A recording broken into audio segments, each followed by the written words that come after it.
Good day. Welcome to the Strong Ambition Podcast. I'm your host, Rhyland, and I'm going to dive into a solo cast today. I'm going to tell you a little bit about what I've been doing. I had a Sober October challenge. So, with my clients, and I'll tell you all about it, the challenges that I had. I'm going to tell you about how it improved my behaviors. And then I'm going to talk about basically how it actually did really influence my training. I'm going to talk about my training. I'm going to talk about some of the training goals, how they kind of shifted, and then my perspective training in the future. So a lot of stuff kind of happened since I've done a solo podcast. So I got a lot of stuff to share and some exciting stuff coming down the pipeline. And I think there's some pretty good lessons here too, as well, because my Sober October challenge taught me a lot. So I'll start with that. The Sober October Challenge. Now, I've done many Sober October challenges before. Generally, it would literally just be about not drinking and smoking weed, or just be about being sober. Now, I've handled sobriety quite well over the last few years, especially in this last year. But to me, I needed to step it up a little bit, and I actually have my clients join me on just, what do you want to be sober from? Like, what is your dependency? And so for me to not smoke weed or not drink isn't that hard. So I wanted to step it up, and I was going without weed and alcohol, although there was some at the start and just a little bit at the end. But I was more concerned about my relationship with TV. So I said no TV, unless my girlfriend and I were watching a movie or something and she wanted to. It had to be her choice. No sweeteners and no podcasts during the week. Very occasionally, I would listen to one if I was working out or something like that on the weekend. But basically, it was to improve my relationship with these things. And I also, I went with no alcohol because I was doing a lean up phase throughout it, and certainly no weed if I intend on controlling my calories. I have a bad relationship with that. And initially, I started out to have no sugar. That was one of the goals, but later on, I allowed that because again, it's not my biggest problem throughout the whole week. It wasn't the biggest fish I had to fry that month. So when I wanted to have a treat day, there was a Thanksgiving where there were some sauces or we went out or we had some sort of treat food. Like, I still allowed sugar. It wasn't the end of the world for me. It was more about the other things I had mentioned. So the main thing here is like the relationship with TV. I'll start with that. Is that I have had a very potent one with it in terms of, people like to watch sports or read books, and outside of exercise and outside of training, my hobby is TV. Like, that's like a happy zone for me, which I don't think is great. TV is one of the easiest things for you to possibly do. Like, just think about this: you are sitting, you're doing nothing most of the time. I do like to team it up with things, but for predominantly just the act of watching TV is to sit and do nothing, but yet get an experience from it. And there's not much that you can do to really have that level of like emotional excitement easily. And so I always address this for my clients whenever they're trying to improve their sleep cycle, because a lot often we're on our phones or we're watching TV, and it actually pushes us later at night because we're getting stimulated. We're getting a dopamine rush from the act of doing nothing, and it's not actually really helpful for us. So I try to address it, in terms of this is exactly how I play it up, and I'll allow you to use this example. So when you're imagine that you're having your favorite treat food, for me it would be like cookies. Okay, cookies is one of the like freshly baked chocolate chip cookies. So imagine you got this plate of food, and for me, like I said, it'd be a plate of chocolate chip, a big plate, like a high amount of it, and that's important because of the quantity. And they smell great, and you're starting to get into it. You're eating it, and you're not even like a quarter in, but they're just so good, and they're just you don't even want to put these down. I come in the room and I say, "Hey, throw those out." And a lot of the time, my clients will say they want to punch me in the face. Now, the reason why I tell you that and my clients this is because the act of deprivation from what you think you're entitled to in that moment, and that's kind of like turning off a dopamine tap that TV has on us. So TV has a heavy pull towards our emotional state. When you're watching a TV show or maybe a sports game, whatever it is, it's guiding you, it's allowing you to have an emotional experience without any physical effort. Now, I always try to team it up. I often try to team it up with other events like meal prep or cleaning or walking. But there was quite a routine that I had that, I felt entitled to. Okay, well, this is my unwinding fix. I get to watch a show or two. I get to stay up until 11 because I want that hour or so of TV. But the funny thing is I was running out of TV shows. I was rewatching TV shows. I wasn't entertained by much, but I felt so inclined to do this routine. So my relationship with TV was just kind of a weird one because I'm like, I need a new TV show, but do I? So it was an important thing for me to separate from this dependency. And I knew it was going to be awkward. I'd done it before. I'd done it before with my girlfriend a couple of years ago, and I knew it did change me, but I didn't stick with it. So this month I did it again. Now, the relationship with sweeteners is really important as well because, again, it's another dependency that I've had where I'll put stevia in my coffee, which I don't think is bad, but it's more so. I would even say my curiosity of what the effects suclarose has on your psychology and diet pop. And so diet pop and suclarose are constantly debated in the nutrition space as far as whether or not they're inherently dangerous, right? You don't want to use the word healthy too loosely because it's not a substance your body needs for health. But if you have a diet pop instead of a regular pop, and let's say you're diabetic, like I'm going to say that's a healthier choice. But there's a spectrum of health here. And if someone is then having 5 diet pops throughout the day, well, then I'm going to say that's a poor choice. But that's kind of the context that will always go back and forth. And then a lot of the research with diet pop will be, oh, well, people gain weight when they do it. It's like, well, are these people eating, an isocaloric diet? No, when someone actually has the right amount of calories, and this is the really interesting research that doesn't get paid attention to for people who are against diet pops. When you have two groups of people, they're both having a diet plan that puts them in a calorie deficit. They both have the same like calorie deficit prediction. The people who have diet pop in it actually feel better adherence and like it's an easier evolution. So they don't really talk about that too much because it goes against the narrative that it's actually spiking your appetite and all this stuff. But it's really important to recognize that it's a tool. But I am curious, maybe it is too much of a dependency. I've heard someone use the terms excitotoxin to the mind, and I don't like that toxin term. I think you can just label something toxic. Water's toxic when you're hyperhydrated. Like, don't call something toxic unless we know what it really means to be toxic. But he did give me an avenue to pay attention to something. It is something that creates excitement in a very synthetic way. And so maybe this creates more of a dependency. Like I was having diet pop during the day and before a year ago, it used to be diet pop once or twice a week. So I was developing a dependency. I knew that I'm better off drinking more water. And then on top of that, with like sucralose has been proven to change your gut microbiome. Now that doesn't mean it's bad. It just means it's changing your biology. So again, what does that mean? What does that change in my behavior day to day?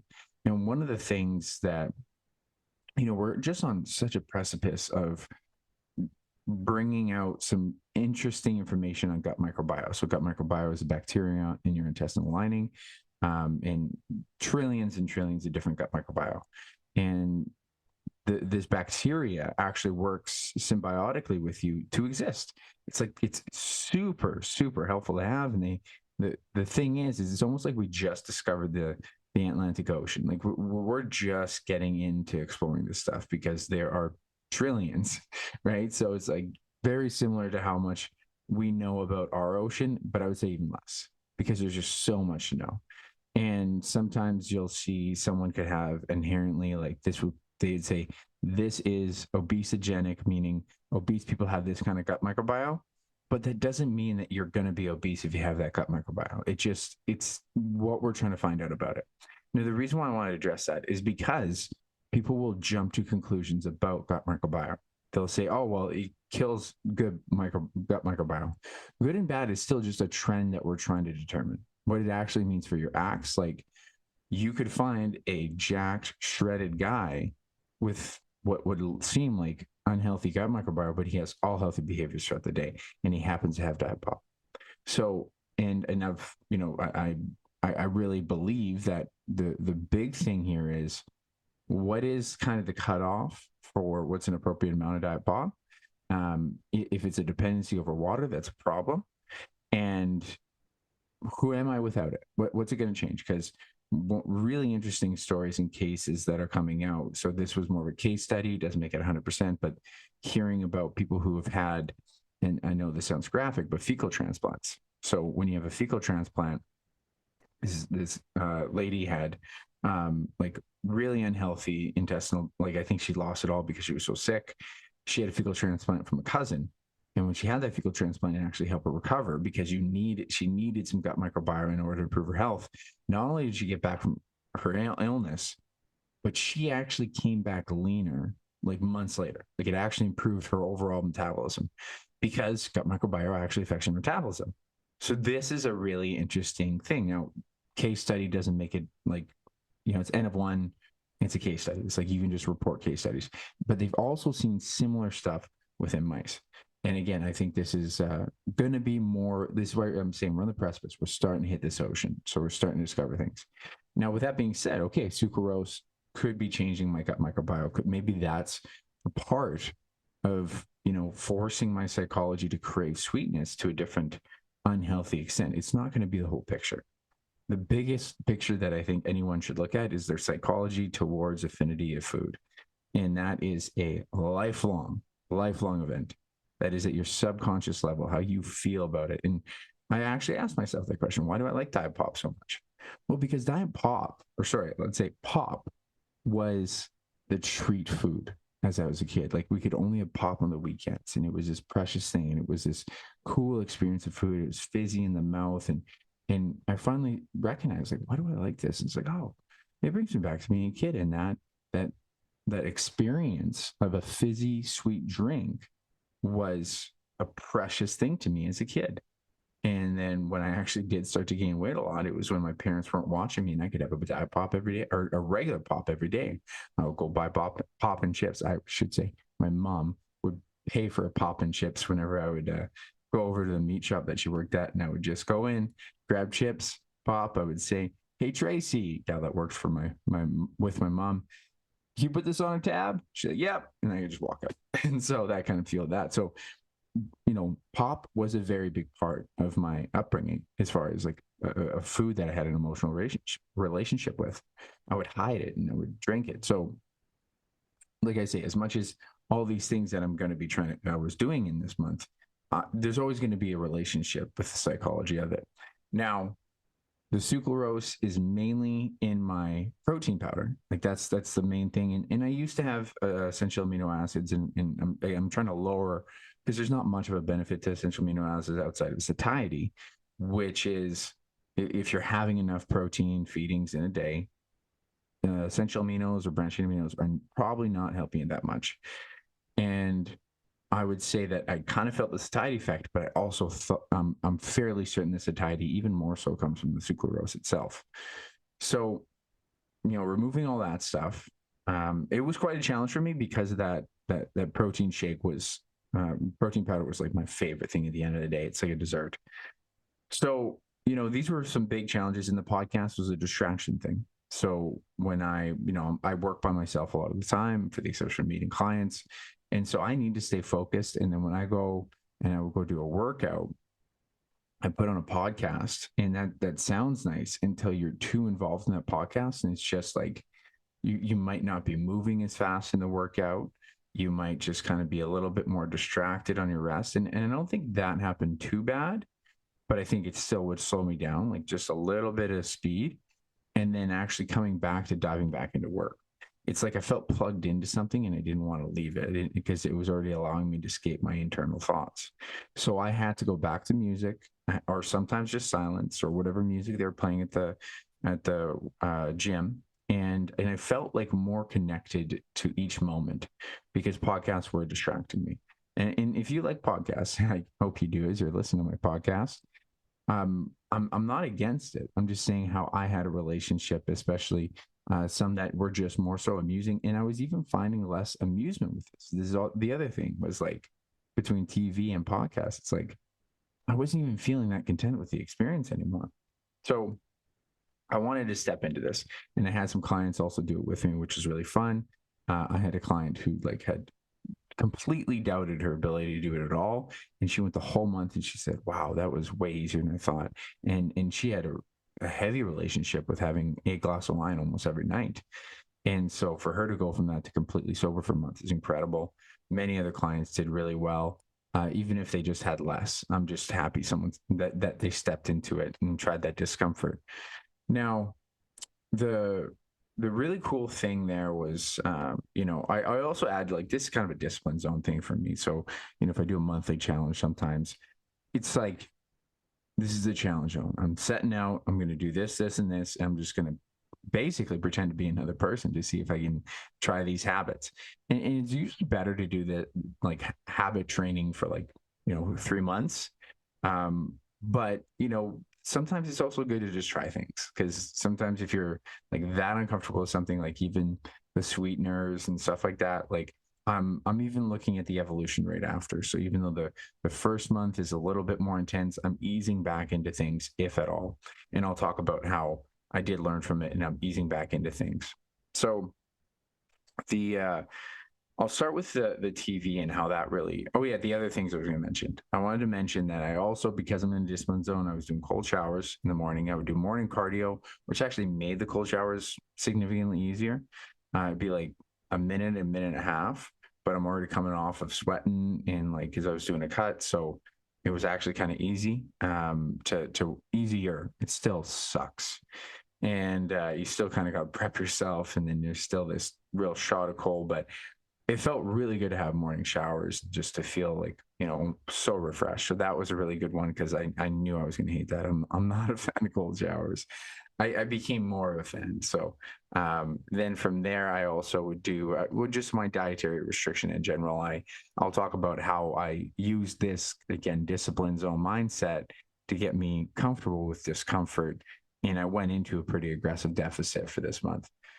But I want to talk about like what was the really cool experience with all these things, the benefits and drawbacks. Okay, so I want to first start with the TV. Like I say, I've had a long relationship with, and I'm willing to bet a lot of people have some sort of relationship with that, or social media or something like that. And so think about this for yourself. Like, I hear this all the time.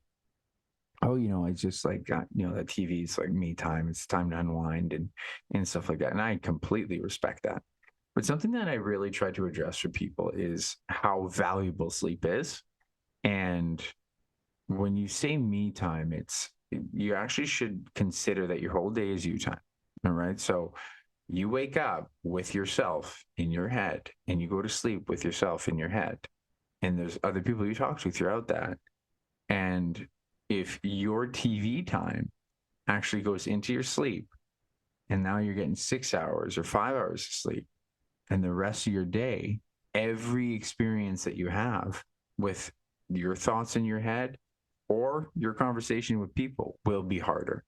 It's always going to be you with you time throughout the whole day. It is your experience. And if you're using TV, right, and you say, well, but I really look forward to that. Well, you're not going to look forward to your whole day if you're getting less than 7 hours of sleep, no matter what. So, and this is just the levels of how sleep affects us. Okay. So fundamentally, you're not going to be as recovered. Okay. I think you can imagine that. Like even from 7 hours to 9 hours, the people who sleep 9 hours will be stronger. So even 7 hours, that is a good amount of sleep. 9 hour group will be stronger. And then we go to a level of like body composition. So you actually burn better body fat, more specifically body fat rather than lean mass, when you get 7+ hours or even 8 hours compared to 5 or 6, which would be more lean mass. So you actually lose more of your muscle tissue. So those are two really big ones. But when I went into this book with Matt Walker, it was fascinating to know that it's your cognitive ability to reconciliate emotions. It's your ability to reconciliate with your memories and to remember things. And so all of your operation skills will become worse. And the one that really hit me was actually mood regulation and facial recognitions. So your ability to read other people's facial expressions becomes lower, and your ability to regulate your mood becomes worse, which makes sense. because you're tired and moody. So this is just a different way to address what sleep is. Sleep is you time. Sleep is recouping you time. So the rest of the experience for your entire day is better. And that's something I really try to lean into because I thought I had pretty good sleep, but I wanted to have great sleep, and I'm still working on it. But this actually enhanced it a lot. So luckily, I was actually busy enough most evenings, whether it was hanging out with my girlfriend, boxing, coaching boxing, hockey. There was rarely a night that I was bored. There really was. And I work later in the evening. So by the time I unwind, it's like already 8:30 when I usually close up shop. So there's not that much more time. And I was trying to hit, bed by like 10. And the one night I remember my girlfriend was so tired that, she just wanted to go to bed at 10. And I just didn't even know I could. And it was fascinating. I'm like, okay, I'm going to get ready for bed. She went to bed, and then I laid in bed and I was like, pass out.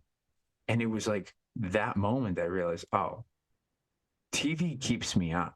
I don't need to stay up. I convinced myself that at 10 o'clock, or it was basically my shutdown time was like 11:30. Like I had to be in bed by 11:30. It used to be 12 and even later, or 1 years ago. But now it's like that day is when I realized the problem with, thinking that you need to watch another TV show. That's what makes you think that you still have energy to burn off, but you don't. You're getting a stimulation from the TV. So for us to go to bed and then just calm down, unwind, and I was out and I had a great sleep. So that was a really valuable lesson. And so on my Monday nights where I actually did have a little bit time where I could go to bed earlier, I didn't hesitate to hit the hay at 10. And the other really valuable thing I got from Mark Bell, where you think, okay, you get ready to go to the gym. So you put your bag together, might have travel, you get your food ready. You might have cooked some food, get some preparation. Why don't we think about get ready for bed? And get ready for bed usually has a context of, I'm going to brush my teeth, right? I'm going to brush my teeth and get into bed. But think about mentally unwinding for like that half hour, maybe even being in bed for probably a half hour. That's going to be like, you got to decompress from your day, like mentally, like start to not think about your day as much, or tomorrow. Maybe you need to reconciliate that for about 10 minutes in bed, but then you should really be trying to focus on deep breathing. And I've been messing around with mouth tape, and I'll talk about that after. But just that whole act of unwinding, like you need to do that without stimulation. So as much as we say TV is the thing that we use, we shouldn't be using it, in my opinion, from my experience recently. So I was getting better sleep, better than ever, and I could get up earlier, which I wanted to. So I was more efficient with my day, which was really great. And then, and that happened quite frequently. There was drawbacks. The drawbacks would be just like if I wasn't hanging out with my girlfriend on the weekend and it was like a Saturday or Sunday, I really didn't know what to do with myself. And that's why I said no podcasts during the week, but I could have podcasts on the weekend if, I was really bored. I would do something like do cardio, walk, or something like that and listen to a podcast, but it didn't happen too often. But those were kind of the more challenging times. For the most part, again, I was always occupied with things, which is just really a solution to this problem. Don't be afraid of occupying your time with hobbies and interests. And, I'm joining hopefully a pool league team here. I'm on a hockey team. I'm picking up more boxing coaching. And like, what do you want from TV? Well, you want amusement. But what if you were just so involved in your life and you had enough hobbies that you were, really passionate about that it didn't matter? And that's where I'm really trying to get more life fulfillment. Because if I look at, let's say 2 years from now, okay, versus, and there's two different paths I could take. I could not fill my plate in the evening, and I could just do my job and then have the evening for TV. Or I start to fill my evenings with hobbies like playing hockey and pool and coaching boxing, where most nights I have something on all the time. I am way more fulfilled when I have more things that I'm doing. And that's really shifted my mindset a lot, because I had such an emotional attachment to TV, like I was missing something. But it's literally watching a life simulation that's not even reality. So it's really healthy that I'm distancing myself from something that I always knew was one of the most unproductive habits that I had. And it was my hobby initially, right? So the other thing I want to talk about is the sweeteners and the drawbacks and the benefits from that experience. So the benefit from that was it was hard for me. Well, first off, coffee. I'll say both a drawback and a benefit. That was like really hard to get used to. TV was like off the bat, I was getting better sleep, but the sweeteners was like, ah, man, coffee sucks. And I can drink black coffee. It did make me appreciate different brands. Like I had a cheap Maxwell House brand, and it wasn't good without stevia in it. And then I tried Starbucks. I was like, hey, this is better. And then I think I have like the McDonald's one. It's okay. But again, I don't get that same, like I like a sweetness to my coffee. Eventually, again, as I kind of pushed away or pushed back into allowing some carbs back in, and so I messed around with coconut sugar, and it is lower glycemic or medium glycemic, so it's a little bit better than just refined sugars, and it's not as calorie dense. Similar, but that was actually a nice switch. Regardless, I did feel like I did miss that almost the whole time because I would go for a latte with my girlfriend on the weekends, and I love a latte with a little stevia or Splenda or something.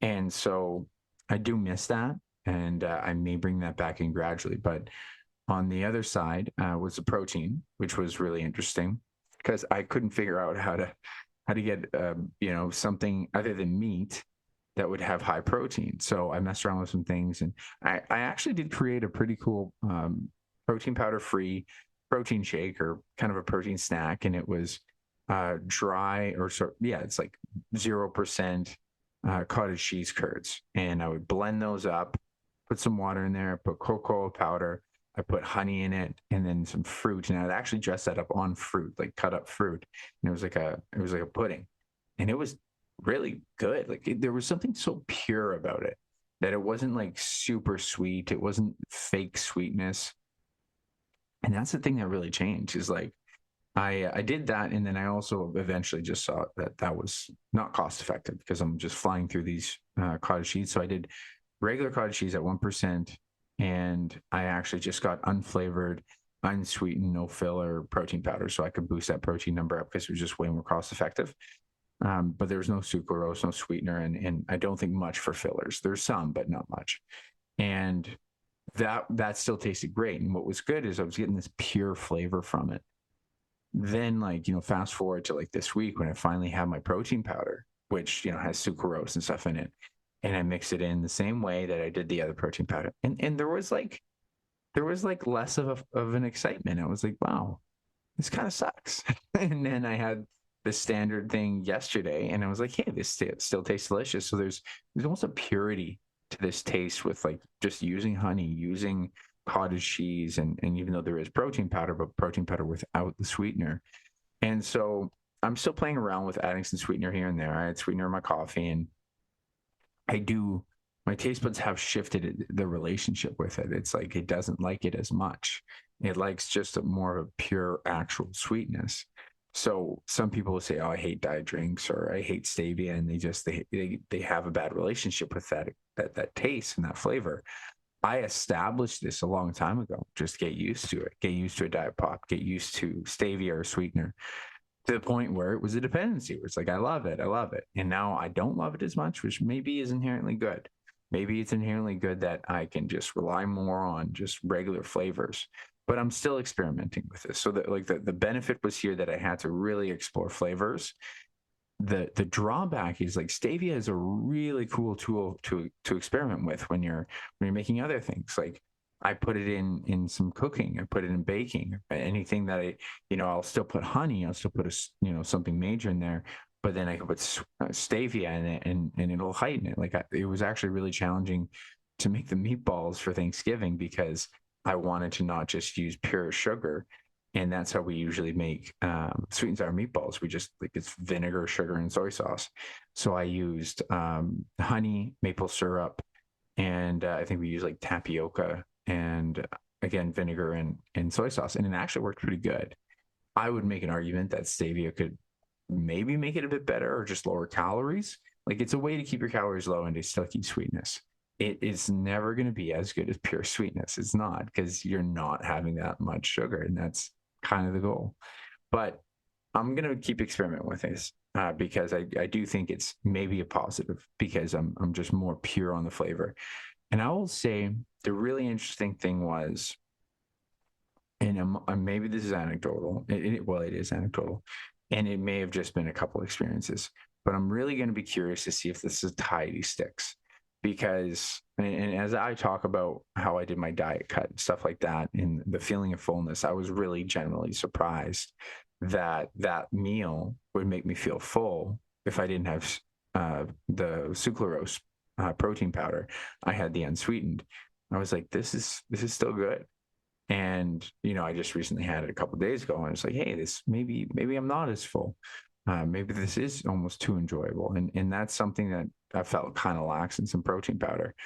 But again, anecdote and experience, and that's why you test and check. And I will say the podcast thing, just as far as the benefits and drawbacks, the benefits by far is that I'm just paying attention to my thoughts more.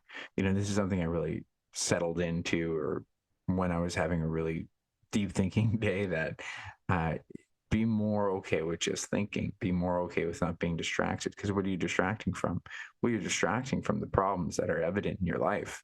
Any day that you want to listen to a podcast, any day, like just to drive and not listen to a podcast, to go for walks and not listen to a podcast, to manage your thoughts and your emotions as often as you can, because there's no other way to get through them. They're eventually going to be there.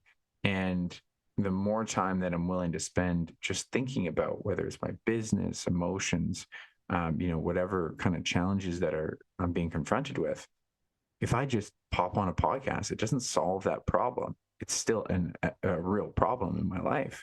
And think for yourself, like, how often are you listening to podcasts when you actually do have a problem behind this podcast episode you're listening to? Hey, I'm wanting you to listen to my podcast because I want to help and I want to reach more people. But I think it's also important to be okay with your own thoughts. I think people are terrified of silence, but I actually get excited for it. And I've been that person for a while, but I was starting to slip out of it a bit in the summer.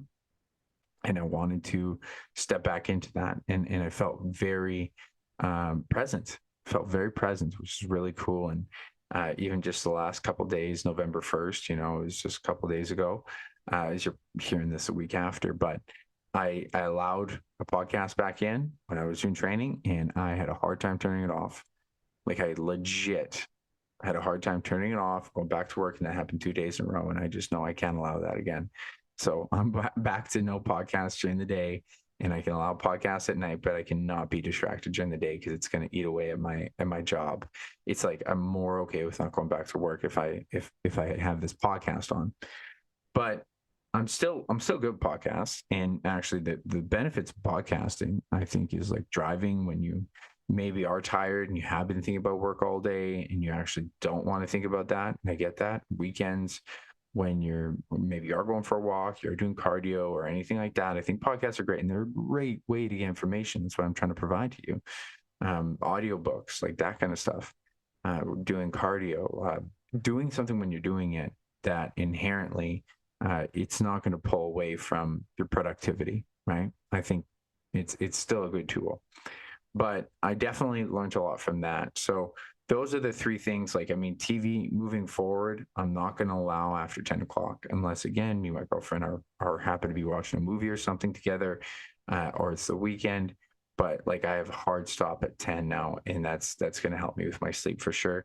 Sweeteners, I'm going to keep playing around. I like it in my coffee still. I still have a bunch of unflavored, so I got to get through that anyways.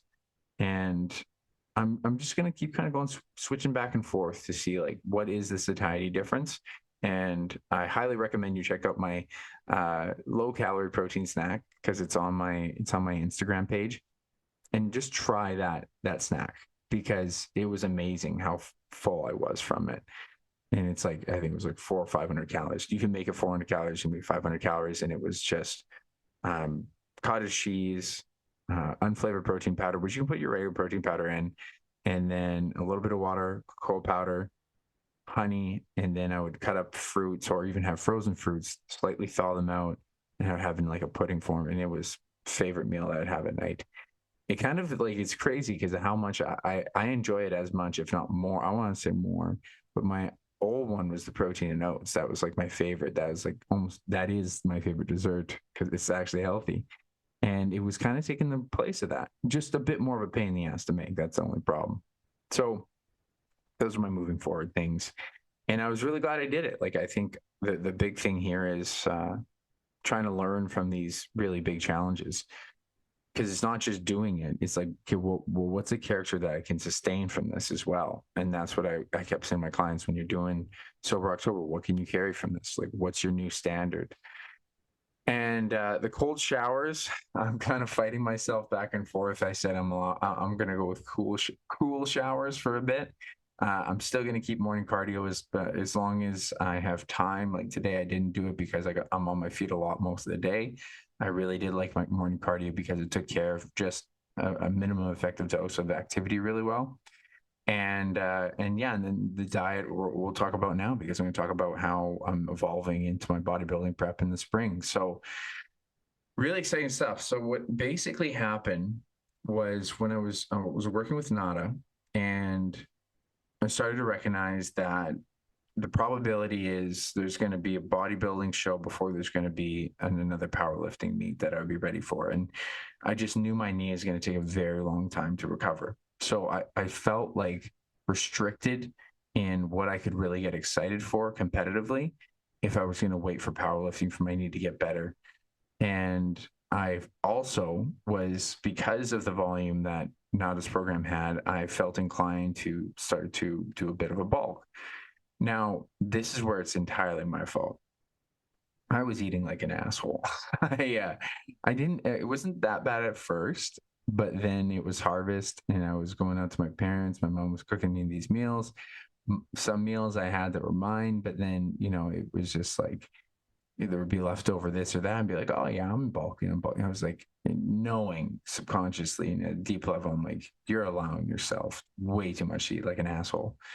And so I could just see that the weight was getting on and getting a little out of hand. And so I was like, I got to smarten up. I really got to get back on track. And I knew Sober October was coming around the corner.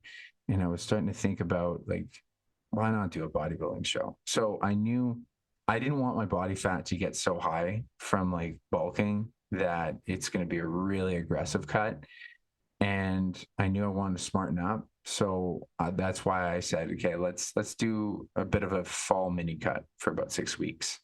I had a prospective Halloween costume, as I always like to lean out for my Halloween costumes. And then basically I came from doing like higher volume with hers, and I still kept doing her program. I knew it was going to wrap up in October, and I was still building size around it. But I just knew, it was like, okay, let's take the time to start cutting. Let's lean into this a little bit, because my appetite is just too high, and it's more psychological appetite, just more inclined to feeling that the feeling of fullness is something that I hold near and dear. Now, this is something I've talked about before, but I want you to really think about yourself on this. When you see someone who has a leaner physique, right? Naturally lean people don't have much of an appetite. So they'll talk about, oh, it's so hard to eat that much food. It's so hard to eat that much food because they're not used to it. Someone that has a hard time keeping body fat off. If you're someone who's yo-yoed in weight and you have a hard time keeping weight off, think about how often you've had to go from, okay, I'm going to diet, I'm going to cut down, to, okay, I don't care. And then you're just over consuming, and you love the feeling of fullness. You hate the feeling of deficit, love the feeling of fullness, but you got to actually consider that it's the opposite for the leaner body types, right? So my affinity to feeling full was just becoming too great again. And I was actually starting to really see a difference in my appetite. I was doing a really good job in the spring and slow, gradual weight loss into the summer, and then sustaining it.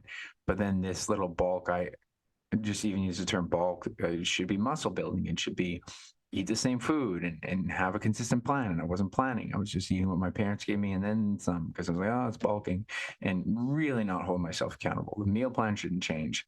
Nothing changes other than just slightly more calories. Consistency, discipline should be there when you're in a muscle building phase.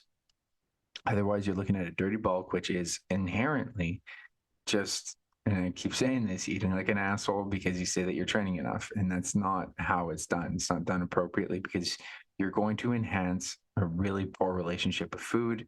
And if you're someone who naturally gains body fat easily, you always, always, always want to control your appetite, like no matter what. So having that bad habit come back in was really important to smarten up from. Now, I will say that my evolution here, I evolved it, and I think I did it as healthy as I could for being really aggressive, but it was important for me to kind of step into what the bodybuilding calories feel like. So about 6 weeks, I would say roughly, is how this cut kind of went. Somewhere in mid-September is when I was like, okay, I got to smarten this up. And I kind of remember when I went from, around 2,700 calories, where I wasn't really tracking as much. And I tried to cut down to about, 2,000 calories that first week. And I was like, you're just leaning into this. You're feeling this discomfort. And that was, about 6 weeks out.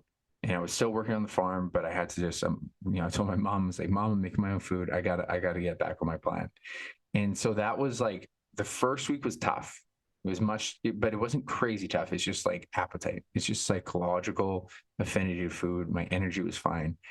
It was a little bit tougher by the end of the week, but I think I was just so busy with helping on the farm, moving around, and training. And it was long training sessions, because Nada's program had me doing a lot of volume, plus doing the physical therapy, plus I had extra bodybuilding stuff, like making sure my shoulders are still coming out, my back, and different specific muscles that I want to make sure I was hitting volume on. So I could be in the gym for 2 hours, an hour and a half at least. So that's just a lot, right? And then to cut down your calorie intake was tough. Now on the weekends, I had a little bit, so it wasn't a ton of body fat reduction, because the weekends got away on me a little bit, but it was at least enough to get me into that calorie zone. So the second week was around 2,000 calories again. And again, it was, if anything, no, I would say the second week was actually a lot better. This was my evolution, was go from around like 21 to 2,000, then about 1,900 to 2,000, and then 1,800. And then 2 weeks, I was going to stick around like the 1,700 calories, or around 1,650, which is comparable to what I had done for bodybuilding in the past. And I was doing that for 2 weeks. And then I would bring it back up and properly reverse diet before I'm actually at my Halloween costume day, because that's kind of my accountability day, shirtless and all that stuff. And that's normally when I go back and I binge and I go back to old bad habits. And I wanted to come out of that zone, so I held more consistency after the fact. So that evolution worked pretty good. And the really cool experience was in the second week, when I went from like 2,000 to about 1,700 calories. And this is, remember, now I'm in sober October, right? So 4 weeks out, I was sober October. I was getting better sleep. I was really accountable to everything else. I finally went away from intermittent fasting. I went to 3 meals a day, and then I eventually went to 4 meals a day. And it was like 3 years of intermittent fasting. And now I'm doing 4 meals, and that's better for protein feeding. So when you distribute your protein, the best way for muscle recovery, it's not this anabolic window. It's not the right before your workout. It actually has everything to do with how much protein, distributing it through 4 to 5 meals. Ideally, I'd say 4 meals every 4 or 5 hours. And that works perfect for the system to turn on and turn off the appropriate amount. If you stimulate it too soon, if it's like 2 to 3 hours, it's overwhelming the system a bit. And then if it's too spread out, or you're just having the 2 meals, you're just missing a lot of benefits. And I always knew that, but I wanted to try, because the satiety was better for intermittent fasting, but I wanted to go back to the old routine to see if I get used to it. And I did. And I like it now. Like I eat breakfast again. It was a weird adaptation. But the really cool thing, as I mentioned, was like in week 2, where I was doing really low calories. I was like, this isn't that bad. I'm actually doing pretty good. And then near the end of the week, I kind of felt it, but not too bad. Like you would feel like I could eat. Like it wasn't like really horribly affecting my whole system. And normally when you do bodybuilding calories, usually it only takes a couple of days and you start to run out of muscle glycogen, and you feel like a 4 out of 10, like for energy. I feel it in my grip, cognitive state, everything. And I didn't really feel that. Now, there was, Thanksgiving dinner as a refeed day or a treat day. There was another Thanksgiving dinner with my girlfriend's family. Like I was kind of feeling it, but we had that refeed day. So, you were boosting up muscle glycogen, liver glycogen, which is your body store of sugar. And if I'm having very little throughout the week, but then I have that refeed, it kind of sustains you better. And then in week 3, I finally hit the big wall on a Tuesday where I was like, okay, I feel it. But luckily, I was going into a deload. And so deload, I was just stimulating, barely hitting anything heavy, and I'd be in the gym for like 45 minutes maybe. And so it wasn't too taxing. And so I could still handle it. Now, if I had to do hard workouts, I know that would have sucked. So that was at least good. And then I think we had one more refeed, and I went into starting to come back out of it. I went around the 2,000 calories per week, and I really liked it because it was so important for me to not yo-yo if I was going to go. And this is the thing, is if you're listening to this and thinking, oh, maybe I should try this, you shouldn't. Not without proper coaching and direction, because it takes so much will to not, like, it took a lot of will for me not to binge when I was having my refeed treats. It took a lot of will for me to say on that week 4, nope, this is it. This is your number. Like, you're not going from 1,700 to 3,000. You're still going to feel a litand bit hungry. And now more satiation, because those meals feel like you're barely eating when you're doing like the real low calories. But in total, it was it's still hard because you're feeling cognitively like you just want to let go. I always use this analogy, and this is like the analogy for what yo-yo dieters go through, is jump up on a bar, like a chin-up bar, and just hang as long as you can. Hang, just keep hanging, and wait till your grip gives out. Grip gave out? Okay, jump back down. All right, now jump back up right away.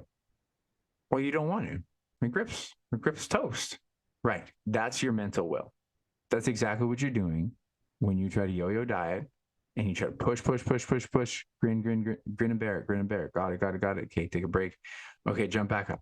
But you can't, right? And so that's where you got to think, how could I grip this? How could I mentally put in the appropriate amount of reps of, okay, I can handle this, and then I can take a break. I can handle this and take a break. That's how you kind of want your sustainable diet to look like. And again, I was doing this more for the cognitive challenge of, okay, make sure you know what you're getting into next year, because it's going to suck. It's going to suck a lot. And bodybuilding is the hardest thing I've ever done. And it actually hit me when I was in this training. I was like, oh, wait a minute. That was the hardest thing I've ever done. And this is going to be harder because I want to do better. I feel more. I have to be leaner. So it was like a good, like, shell shock to me, even though it was a couple weeks and I got like 16 weeks planned. But really good that I ebbed, like kind of flowed into the reverse diet slightly. I will say that I had a mess up when it came into the carb refeed. So I wasn't as lean as I wanted to get. And I think if I would have done another week of the really low calories, I would have looked leaner. I still got compliments. I look good with my shirt off. I'm not going to complain a ton. I'm just critical. When you're in this fitness industry and you see these jack shredded guys everywhere, you're comparing yourself to high standards constantly. And so I still felt good. So, it felt good enough to be shirtless and to do the tattoo of, I was Aquaman. If you didn't see on my Instagram, highly recommend you check it out. My girlfriend did an amazing job of the tattoos. And overall, I was pretty happy with it. But what was interesting was I was trying to do the carb refeed, and it was just unnecessary. Like, I just all of a sudden recognized, like, the next day, I'm like, I'm not bigger. Like, I didn't need this. This wasn't needed. And so I finally recognized that, like, carb refeeds are kind of useless for people who aren't super lean. And I wasn't super lean. And it really just fueled my, we're carb refeeding. Let's make sure we have some more. And especially the day, I was not going to make that big of a difference at all. And so it got away on me. The first refeed was like having nibs Twizzlers when I was at the movie, and And then from there, there's a bit more on the next day, chocolate candy. And honestly, in comparison to where I've been, not that bad. But I'll tell you, I felt bad. I felt like not just like guilty, like it's not going to digest well. I was having refined sugar, which inherently is arguably good for bodybuilders because they're so lean, they need sugar fast. Like they're so lean, the probability I go into fat, and if they measure it right, it's probably going to go to the muscles or liver glycogen. And it's actually just going to give them a ton of energy. But digestively, I felt terrible. And so I definitely learned something very valuable there, that if I'm just doing a little bit of a carb refeed for social event or something like that, I actually just don't need to. Or maybe you just have more rice. Like that's it. Like it's not going to make that big of a difference. I'm just not from my body type. I would say that. In any case, I did manage to get back into my groove this week, and this is the week after. As I'm shooting this on the third, and you're going to hear it next week. But it was good because like I had to lean into this. Like, hey, you are going into the lean bulk, but we still have to measure, we still have to track, we still have to stay to this plan. If you're going to go into this muscle building, stay your discipline course. And so my plan is, as of now, to do around 23 to 2,400 calories. 25 is like a high end if it's a busy day. I'm still going to do cardio. I'm still trying to crush over 10K steps a day, at least 10K, but ideally more. And I'm going to have 1 or 2 maintenance days a week. I'm actually going to travel this weekend, so probably 2. But if I can do a deficit, I'll try. And still trying to improve body composition a little bit this month. But it's actually more importantly, it's because I'm planning on doing a prep for like the competition preps in like May 20th. So I'm probably going to go into a cut pretty quick again here. But it's so important that I don't lose focus, that I stay on my plan, that I stay structured, that I have my 4 meals a day. Because when it comes to improving your body composition, I've made a little graph on my page before, and it's super simple. It is really simple. It's like you eat the same structured diet. And I'm not saying you have to eat the exact same food. It's the structure of the diet. It's like 4 meals a day. Distribute your protein.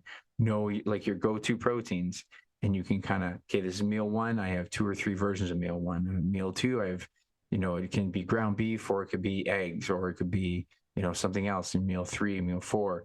And you have diversity within that structure, but you just eat a little bit more of it. And that's all I'm doing. And it's actually been great. It's been terrific that I just understand how to grow back into it. And this month I'm going to stay around that 2,400. So I'm still feeling like I'm getting a bit leaner. And the big thing is holding accountability on the weekend, so that you don't just say, hey, it's the weekend. So I am because I'm not going to make as much fat loss progress because I'm not trying to make a ton, but I am definitely trying to have my calories above what is my BMR, basal metabolic rate, because that will make my body better chance it's going to build anything. And I heard someone say this, that strength and hypertrophy is a stimulus. So what I'm trying to do, and I've learned a lot on this has really been really helpful, is that it's effective reps. The reps that when you're doing them, it's hard to move fast. That's the most effective reps for hypertrophy. That's mechanical tension, and trying to track those and trying to track how many sets you get of that. And when I was really paying attention to those numbers, I wrote them down every time, the weights, everything. I was seeing muscle gaining even in the cutting phase. Now, that could have been me leaning up and seeing the definition, but I felt like I was seeing both. And I'm doing that again this month. So I'm really excited to try out this practice. And then from there, I'm going to evolve into probably 2,700, maybe 3,000. But I think it's important that I don't go into a surplus or allow myself a surplus, because I think my metabolism is lower than whatever I predict. Because if I am the slower metabolism body type that they would say, than any metabolic calculator that's predicting, I'm probably on the lower end of it, because all of those things are predictions on a scatter plot. So I'm probably on the lower average. And so sticking around 2,700 would just minimize my chance of gaining much body fat. And then my whole cut is going to be that much better. And when it comes to the competition itself, it's more about how lean I can get, and especially at a novice level, but for sure for my physique, because I have a lot of more genetic muscle tissue than most people. And so that is my advantage. My disadvantage is that cutting is really hard for me. So just owning that weakness is really important. Now, the really cool thing here is that, I wrapped it with Nada. She taught me a lot, and I plan on maybe going back to her if I don't continue to recoup the knee, like using the tools that she gave me. But I knew once I wanted to go to bodybuilding, I wanted to get a bodybuilding coach for the prep. And really exciting news is that I'm going to be working with AJ. So if you don't know, AJ is my whiskey and barbells partner. He is my old boss and mentor, and he's helped me through so much. Good friend of mine now. It's really cool that we've established such a great, powerful friendship over the years. We're just very like-minded people, but we're also inherently quite different when it comes to the muscle building spectrum. He was the leaner guy who's always trying to eat, and I'm the bigger guy who's always trying to maintain his physique. But it's great because every conversation I have, he's always been open. He'll challenge me on things that if he doesn't agree, but most of the times he's very open to my opinion, my ideas. And so at the same time, I need to coach. If there's something I learned with Nana is that, like, hey, this is a list, this is what you're doing. And the first week without working with her, I remember trying to decide what to do. And I just sat there in the gym, like, what about this? What about that? What about, oh man, I'm overthinking this shit. So having AJ on board is going to be great. And what we're doing inherently, he's going to help me plan, but we're going to plan together. So it's like, I want to discuss ideas with him, and we're going to break down the plan. But at the end of the day, it's going to be his call for what gets done. Same thing with nutrition. We're going to work out a plan based on the ideas that both of us have. But at the end of the day, he makes the final call. And you know, I could have gone out and find many bodybuilding coaches, but very few would have been open to my discussion. I want to be a part of the planning process. And very exciting is that we're going to be doing some planning live. So just so you know, my 50th episode is hopefully going to be that's what it's intended to. That's our plan. And ideally, and I'm saying fingers crossed, we'll see if we get this done. What we're going to try to do is like a live in-person discussion. It's going to be like better video quality. We're going to try to do this in a podcast studio. And we're going to do a whiskey barbells episode where we have a whiskey, and we're actually just going to plan live how we're going to do the training for the next 2 to 3 months, and how we're going to do, probably going to do the cut, and not necessarily the training for all the cut, but rough outline of the training. He's probably going to develop that progressively, but we're definitely going to plan the first month of training for like the build, because he'll help me with a bit of the build phase and when we're actually going to do the cut. And then we're going to try to predict what the calories are going to look like. And we're always going to be ever changing it and doing a lot of things as you go, how you look, how you feel. But really excited for that. I'm super excited. The other thing I'm going to get is I'm going to get a posing coach, and he agreed with it. Just because of how busy he is, it's going to be hard for him. But we're also probably going to do some posing together because he loves this stuff. He loves bodybuilding like I love boxing. So it's going to be really, really fun to work with him. And I'm really excited for that. And so that's coming down the pipeline. So, you know, there's always going to be more stories for you to hear. As I said, the 50th episode, which will be in December. You're going to hear that. And it's going to be a really fun episode because we're going to, you know, basically, like I say, we're ideally going to be planning this live, and you're going to hear how we go through this. And I'm going to be asking questions about how we went about some other things. I'd already asked him when we got to meet up last week about some of the things that he does. And so I kind of inherently don't agree anymore. And so, you know, that's the fun thing, is like we get to debate a little bit, but I get to understand his viewpoint on these things.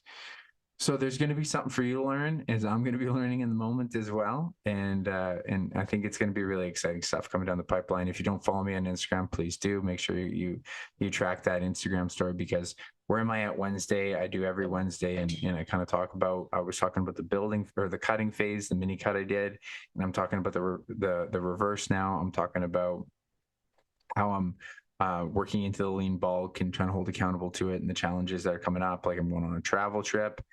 How do I keep a maintenance calories on a travel trip and then get right back into the deficit on the Monday, and things like that are always going to be up and coming. So I'm trying to be transparent, and it holds me accountable, because if I have to report, oh yeah, hey, I binged on the weekend, it's not a fun thing to do on Instagram. So I try to be hold myself accountable by telling my story and showing you how I go through struggles like a lot of other people do.